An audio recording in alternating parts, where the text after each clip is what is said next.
šeit mēs varam redzēt divus Q7, viens ir standarta Q7 3-turīgs dīzels, un otrs tālumā tā baltā mašīna ir pilnīgi jauns Audi Q7 V12 ar 6-litrīgu dīzeļu motoru, 12 cilindriem un jaudu 500 zirgspēku un 1000 Nm griezes momentu. Principā šā mašīnai viņa jau vizuāli atšķirās no standarta Q7 ar attiecīgi priekšējais bufers ir savādāk veidot sportiskā dizainā un cita dizaina diski un principā tehnoloģiski šī mašīna ir savādāk nekā standarta Q7.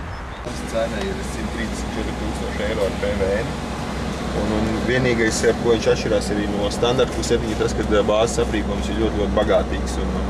Teorētiski šīs mašīnas bāzes aprīkojums ir jau tādā līmenī, kāds parasti tiek, kā tiek izveidots parasti Q7 3-turīgs, parasti Q7 ar papildus aprīkojumu jau. Bet šai mašīnai aprīkojums saraksts pamatā sastāv no dažādiem ekskluzīviem aprīkojumiem, ekskluzīvām ādām un dažādām citām ekstrām. Šeit, var redzēt, šis ir Audi ekskluzīvs salons, kur ir gaišs, sēdekļiem ir gaišas šuves, sudraba krāsā, kā arī iestrādāti svīdus daļas. Par to, ka šis ir Audi ekskluzīva aprīkojums, liecina speciāli zīmīgi uz durvīm, ko var apskatīties. Kas vēl šeit ir interesanti, šeit ir oglekļa šķiedru apdare salonā, kas ir tikai šāda tipa automašīnām, kas ir jaudīgas un ekskluzīvas, kā teiksim, ir roku bausturi rādas apdari, rokuri rādas apdari. Tas ir viss, kas liecina šo šis Audi ekskluzīva aprīkojums. Skaņas sistēma ir Bose, kas jau ir arī uzlabota.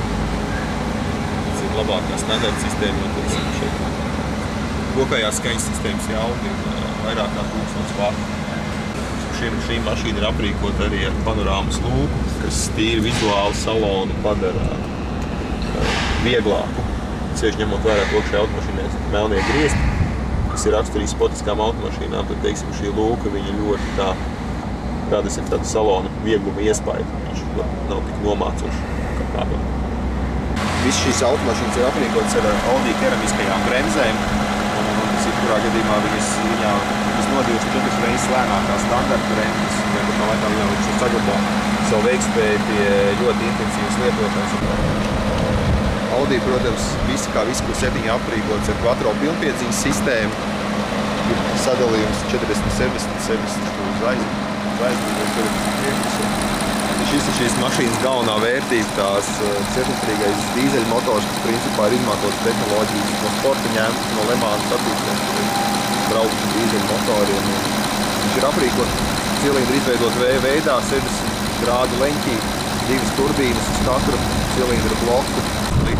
Šai mašīnai degvielas patēriņš ir 12 litri dīzeļu. Tas principā priekš mašīnas ar 500 zirgspēku jaudu un 5,5 sekundu uzrāvienu ir ļoti labs rādītājs.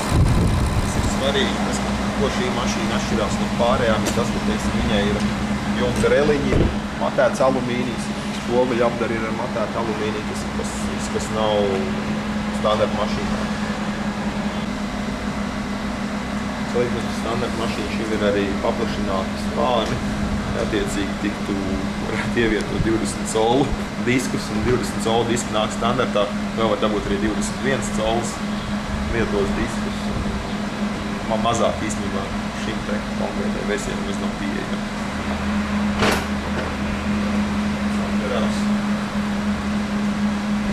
Drošības apsvērumu dēļ viņi nevar aizvērt ciet no salona vai ar pūli.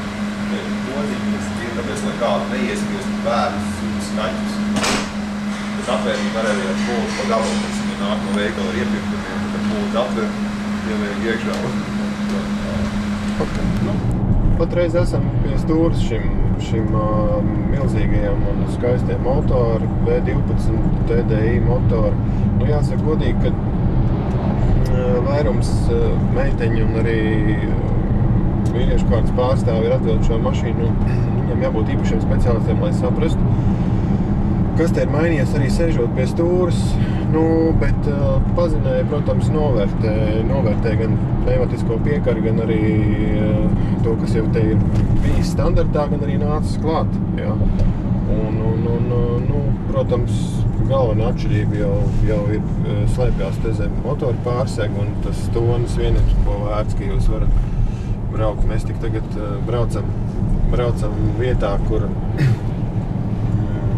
ir pilsētu režīmā, godīgi sakot, ir bail sponsorēt policiju, bet tas tonis vien, kas jau ir, un pārliecība, kāda ir šim auto, liek saprast, ka, divreiz lielākā cena par standarta Q7 standarta versija, acīm redzot, ir pamatots maksājums tiem, kas vēlas izcelties uz citu foni, jo šis ir auto, kas veido autobūvas vēsturi, un kas būs arī vērtība vēl pēc daudziem gadiem, pat gadu desmitiem, jo skaidrs, kad visi tās tehniskās iespējas,